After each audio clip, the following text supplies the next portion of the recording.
Ya kalau masih ingin menjadi warga negara Indonesia, ikuti aturannya. Jangan DPR malah kelihatan goblok-goblok begitu. Kalian ini dipilih oleh rakyat supaya memperjuangkan kepentingan rakyat, bukan kepentingan reject. Kepentingan rakyat. Rakyatmu bagaimana? Sudah pada sejahtera belum? Biarlah reject itu dibela oleh pengadilan. Ditentukan keadilannya oleh pengadilan. Dibela oleh penasihat hukum. Berhadapan dalam bentuk forum. Sidang di pengadilan, ada jaksa, ada panitera, ada pembela, ada hakim. Selesai. Kalau mau bela reject, jadilah pembela penasihat hukum. Jangan jadi pokrol bambu, modal otot dan cocot. Yang kemudian ngomong ndak karu-karuan. Jangan dong. Rakyat ini sudah demikian susah. Sudah bingung siapa pemimpin yang sesungguhnya. Jangan semakin dicampuri, diaduk-aduk ndak karu-karuan. Hatinya rakyat ini sudah gelisah. Mau menyapa dengan siapa? Mau minta bantuan dengan siapa? Giliran kita dalam keadaan kayak gini, yang demo-demo itu malah bela Palestina, bela Palestina. Bangsa Filistin itu musuhnya Nabi Daud, tahu nggak? Babunya orang Palestina itu gajinya 7 juta. Tenaga kerja di Jakarta paling banyak itu 5 juta. Kalian minta sokongan kemana-mana kalau kamu serahkan ke Palestina. Itu saja sudah salah.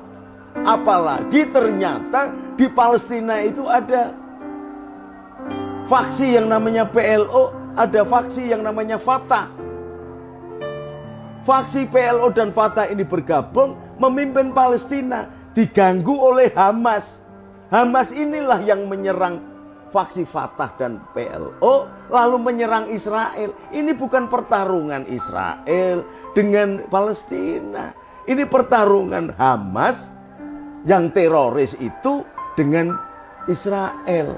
Kalian campur adukkan itu, membodohi rakyat, meminta bantuan kemana-mana, dan kemudian duitnya diserahkan kepada teroris. Sekarang dalam keadaan yang kayak begini, engkau bangkitkan kembali wahai DPRD. Engkau bangkitkan kembali kemarahan rakyat. Lalu engkau bikin penyakit-penyakit klaster-klaster, penularan COVID semakin banyak. Apa engkau tidak sadar bahwa rakyat ini sudah gelisah, bahwa rakyat ini sudah demikian parah untuk dipicu agar bergerak dan melakukan kekacauan? Harusnya DPRD itu sebagai istrinya bupati, istrinya wali kota dalam pemerintahan, karena suaminya adalah bupati dan wali kota, rembukan yang baik, mensejahterakan masing-masing. Ibda bin nafsi, diawali dari diri kalian, tanggung jawab kalian di kabupaten, di kota Madia masing-masing. Bukan malah ngurusi persoalan reject kayak sampean ini ngerti hukum saja. Kalau memang ngerti hukum, silahkan jadi penasihat hukum dong. Jangan mengerahkan demo. Ini aturan apa? Lalu memaki-maki pejabat pemerintah, memaki-maki presidennya sendiri, memaki-maki kekuasaan pengadilan. Sampean ini ngerti politik apa enggak? Ngerti cara bernegara apa enggak sih? Gitu kok nyalon DPR gitu loh. Makin susah rakyat ini melihat pemimpin-pemimpin yang nggak ngerti belas terhadap tugas dan tanggung jawabnya terhadap bangsa dan negara. Harusnya sampean itu menjadi teladan. Summa ja'alnakum khala'ifa fil ard linadhira kaifa ta'malun. Kulukum ra'in wa kulukum mas'ulun an ra'iyati. Setiap kalian adalah pemimpin, dan setiap pemimpin akan dimintai pertanggungjawabannya. Kalian tanggung jawabnya di Ciamis, di Tasikmalaya, di Bogor. Bukan kemudian ngurusi urusan-urusan yang lain. Apa memang kurang kerjaan apa DPR ini ya sebenarnya? Heran saya ini. Makanya tolonglah rakyat yang agak cerdas lah. Orang-orang yang kayak begini ini, kali lain gak usah dipilih lah. Dan ini setiap saat orang-orang yang berfaham Wahabi ini di negara manapun selalu membuat kekacauan. Apalagi Wahabi kawin sama Khawarij, kemudian selingkuh sama HTI, sama FPI. Udah itu setan yang tampak manusia itu.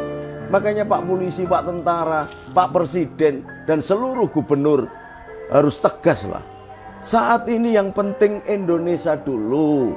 Seluruh dunia saja sudah melahirkan korban yang demikian banyak. Jangan kemudian berperilaku seperti orang goblok, lalu menjerumuskan rakyat yang sudah kelaparan, yang sudah miskin, yang sudah kebingungan mana pemimpinnya, menjadi korban dari COVID. Ini nggak main-main loh.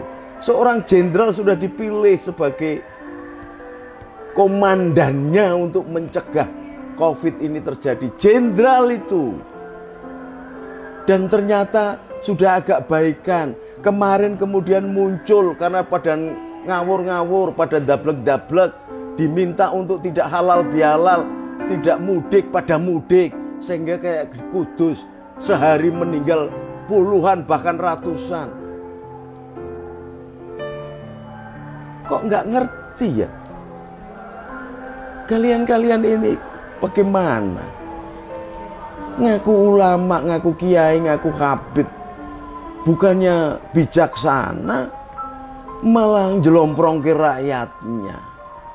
Mbok mikir toh, sudahi sahwat politikmu. Kalau memang kepingin mau menurunkan Jokowi, ya nanti tahun 2024 kan Jokowi nggak usah diturunkan, turun sendiri. Kalau kalian mau kepingin jadi presiden, ya nanti 2024 jagomu mana? Siapkan sekarang. Bukan kemudian merebut kekuasaan dengan cara makar, dengan cara memberontak. Kalian ngakunya beragama Islam, tapi nggak sadar. Perintah Allah langsung atiullah wa atiur rasul wa ulil amri minkum. Maka kalau kalian furqah terhadap jamaah yang ada di negara Indonesia ini, yang dipimpin oleh presiden karena hasil kesepakatan konsensus nasional, sesungguhnya saya meragukan sampean ini sesungguhnya ngerti agama apa tidak. Makanya jangan hijrah, ngaji dulu. Hijrah apa gitu loh. Ngaji dulu.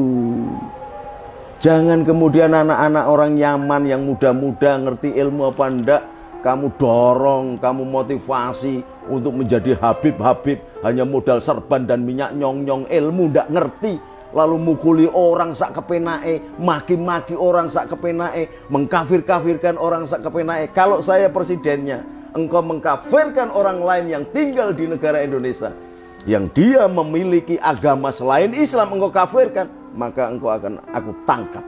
Karena apa? Indonesia sudah mengakui sekurang-kurangnya 6 agama. Maka orang yang sudah beragama tidak boleh dikafir-kafirkan, baik oleh undang-undang maupun oleh Al-Quran sendiri. Orang yang sudah memiliki agama tidak boleh dihambat untuk melakukan peribadatannya. Dan di mana disebut nama Allah, tidak boleh bangunan itu dirusak. Jangan semena-mena lah. Ini kemudian sudah begini, ketika nanti muncul penyakit, muncul macam-macam, engkau menyalahkan Mas Jokowi. Lembok yang adil gitu loh. Jadi pendekar kipas angin kok terus-terusan. Wong penjual sate aja kalau satenya sudah mateng selesai kok. Kamu nggak ngerti wayah, nggak ngerti empan papan kapan berhentinya. Sudahilah. Jangan sampai kemudian rakyat yang sudah tidak tahan menahan kemarahan melakukan pembantaian sebagaimana yang dilakukan oleh pemuda-pemuda NU dipimpin oleh bapak saya Kiai Munasir Ali di Mojosari, membantai PKI. Kalian ini barangkali PKI Arab itu yang tidak ngerti bagaimana berbangsa dan bernegara, tidak ngerti balas budi, tinggal di Indonesia, makan di Indonesia, hidup di Indonesia, kawin beranak di Indonesia, tetapi kalian anti Pancasila, kalian anti aturan negara. Indonesia ini berdasarkan Pancasila, Bung, dan Undang-Undang Dasar 45 yang dibagi kekuasaannya mengikuti trias politika.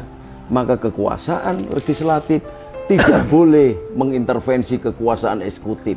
Sebaliknya, kekuasaan eksekutif tidak boleh mengintervensi kekuasaan yudikatif. Kekuasaan legislatif tidak boleh mengintervensi kekuasaan yudikatif. Hatta Anda melepaskan baju DPR-nya, kemudian sebagai rakyat biasa, harusnya jadi DPR jadi teladan, jadi contoh yang baik. Saya meragukan kalau Anda jadi DPR, kemudian kalau rapat di sidang paripurna di DPRD itu barangkali sampean juga akan demo-demo begitu. Nah kalau sudah begitu, ya kenapa jadi DPR? Kenapa harus menggunakan demokrasi Pancasila? Sadarlah. Oke, bangsa dan negara ini membutuhkan kebaikan setiap bangsanya. Mumpung belum berlanjut-lanjut, kembali ke jalan yang benar. Ihdinas siratal mustaqim, siratal ladzina an'amta 'alaihim, ghairil maghdubi 'alaihim waladdallin. Amin. Merdeka. Assalamualaikum warahmatullahi wabarakatuh.